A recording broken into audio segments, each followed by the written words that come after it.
rapprocher dans la salle où il y aura les petites prises de parole. Je vous y convie, ça serait gentil. Et puis voilà.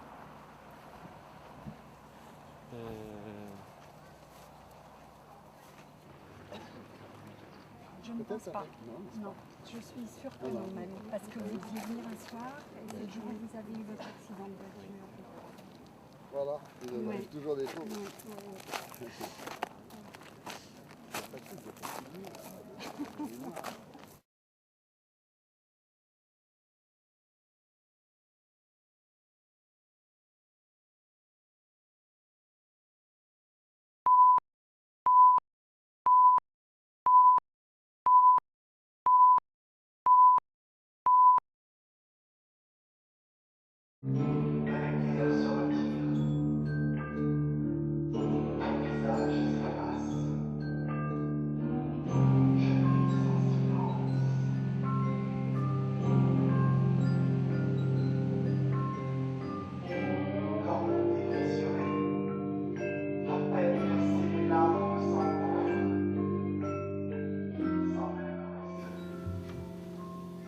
C'est là le secret de sa cruauté.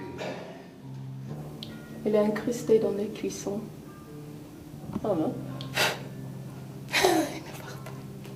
La vocation de la galerie, c'est l'histoire d'une passion depuis 30 ans. Mon engagement au service de la création, mais au service de la création en tant que support à l'épanouissement des êtres, c'est en tout cas mon point de vue. Et je fus, il y a 30 ans, le plus jeune directeur de maison de jeunes et de la culture de France. Mais j'ai tenté aussi par utopie, quelques années plus tard, ma propre création d'un espace que je vous laisse le soin de découvrir. Venez.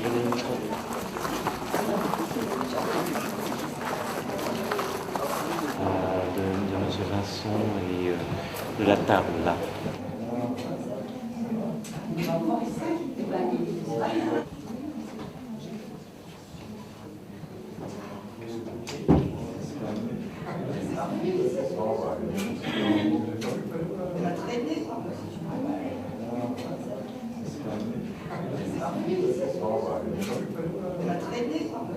Je n'ai jamais eu le souci du choix d'un lieu pour des questions qui seraient stratégiques ou opportunes. Il faut savoir que je suis originaire de cette région et le hasard de mon parcours m'a conduit jusqu'à Nancy.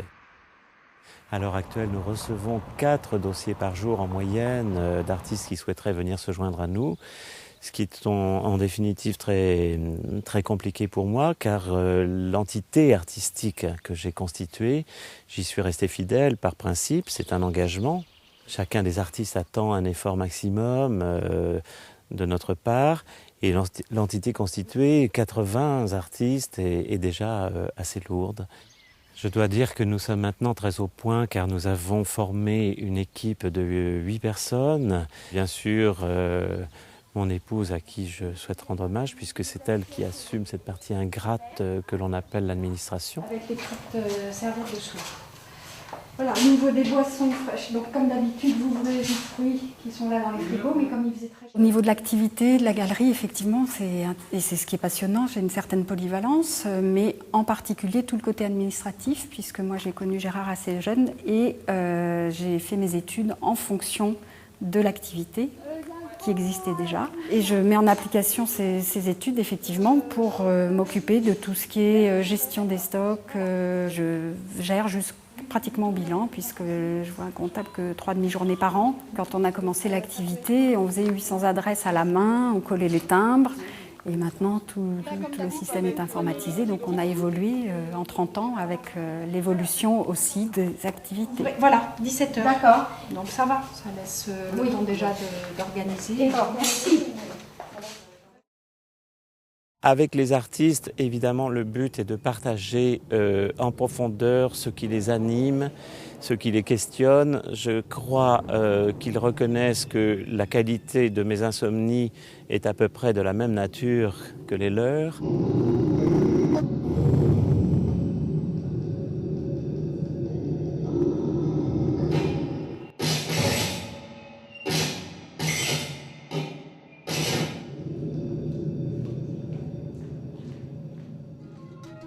La quête de faire de ce lieu un lieu d'exception quant à son contenu m'autoriserait peut-être, au bout de 30 ans, à prononcer cette phrase. Je ne pouvais pas prétendre mieux que d'évoluer à travers la qualité de mes doutes quant à la force et à la puissance des œuvres.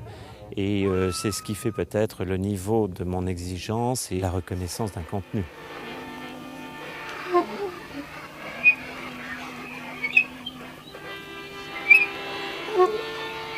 Et moi, poser mon doigt sur sa bouche. Nous avons 3 cycles d'exposition personnelle, printemps, été, automne. Donc ça nous permet d'accueillir chaque année 9 expositions. Donc c'est une fête, une fois de plus, c'est la fête, je m'autorise à penser, de l'esprit.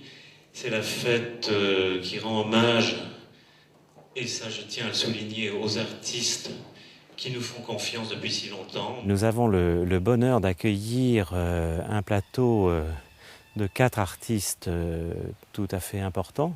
Ce scientifique qui est passé à l'art, qui est Lubchansky, et lui qui sculpte le verre et qui témoigne aussi dans son travail d'un vrai questionnement sur des interrogations fortes. Tout compte fait, les arts plastiques, c'est souvent une espèce de philosophie matérialisée visuellement. Et c'est aussi ce qui nous intéresse dans le choix de nos artistes, c'est-à-dire indiquer un contenu qui ne soit pas strictement plaisant et confortable à l'œil, mais qui soit aussi questionnant.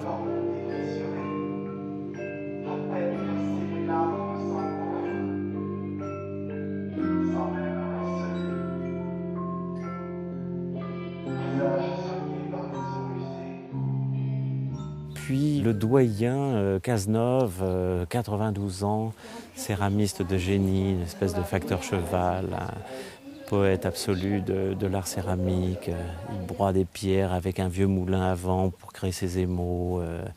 Il travaille ses pièces, une espèce de Bernard Palissy dans une vieille gare désaffectée, sans électricité. Enfin, c'est de la poésie à l'état pur.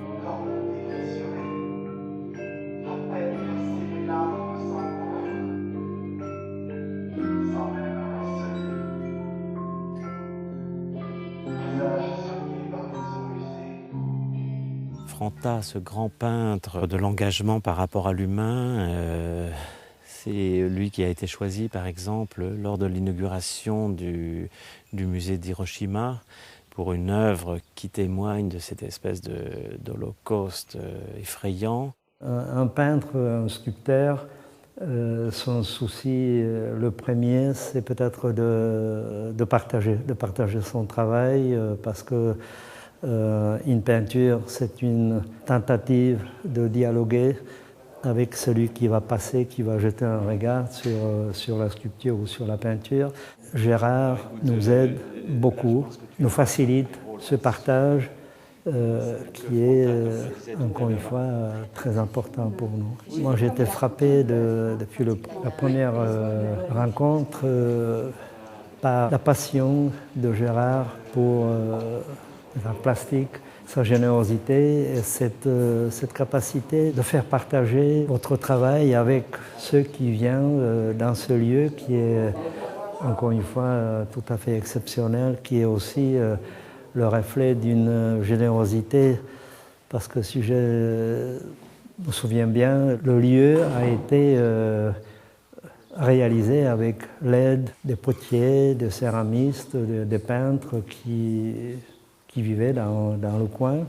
Je suis venu avec une vingtaine de pièces, avec une volonté d'avoir la réponse à mon travail, parce qu'elle s'est faite après une observation de l'homme, de son environnement, et une exposition facilite l'échange, le partage, parce que la plus belle toile qui est dans votre atelier n'a pas une valeur comme une pièce qui est accrochée, qui est une proposition à un échange. Nous accueillons aussi cette artiste éthiopienne, Etiye Dimapulsen, qui, lorsqu'elle est arrivée en France, s'est faite un petit peu refuser par Paris. Moi, quand j'ai vu le travail, j'ai dit oui tout de suite. Ça, c'est ma favorite.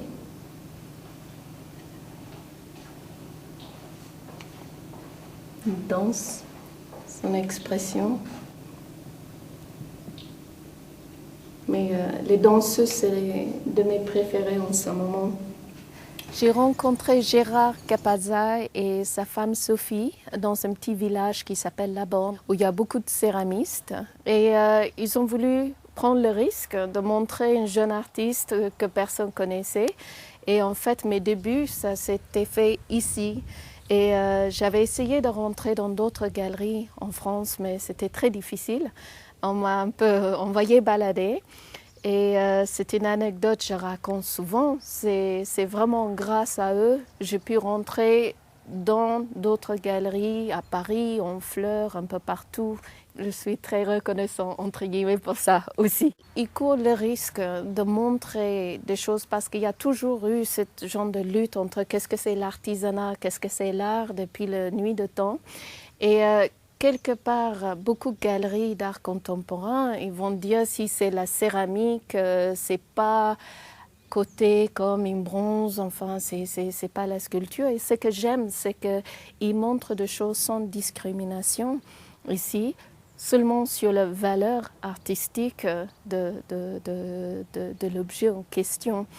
Et évidemment, j'ai connu ça à travers les céramistes qui m'ont amené ici. Par rapport à l'accrochage, je trouve qu'il y a beaucoup d'artistes qui rêvent d'avoir la possibilité de s'étaler dans un espace et de faire en fonction d'un espace.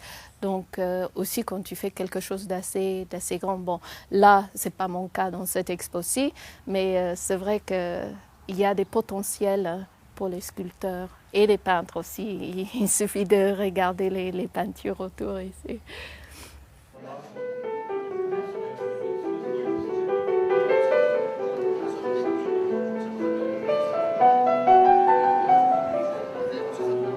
Cette aventure, c'est l'histoire d'une vie et c'est une passion et donc c'est un chemin. On a créé cet espace au fil des années. Donc effectivement, c'est une grande aventure. C'est un conte de fées qu'on continue d'écrire chaque jour, qui demande parfois des efforts. Les fatigues, on les sent ensemble, mais les satisfactions également. J'avais 2 heures à attendre. J'ai mangé de la galette à la pâtisserie de l'avenue de la Gare, tout près de chez Lavex, chaussures en tout genre. Je déclare très sérieusement que sans eux, je n'aurais pas fait le Grenier de Villars. Tout a pris racine lorsque j'étais élève à Bourges. C'est un peu comme une révélation. J'ai senti que moi aussi je voulais agir pour tenter de contribuer à l'épanouissement des êtres à travers quelque chose qui me semble incontournable, c'est-à-dire la culture. Mon engagement, c'est aussi en direction des collectionneurs. Je veux que l'acte posé soit culturel de manière incontestable et donc l'entité triangulaire entre une source émettrice que sont les artistes, nous en tant que médiateurs et les collectionneurs, amateurs, donc récepteurs, nous devons ensemble essayer de vivre le grand bonheur d'un partage de nos enthousiasmes et de la défense des artistes que l'on souhaite révéler.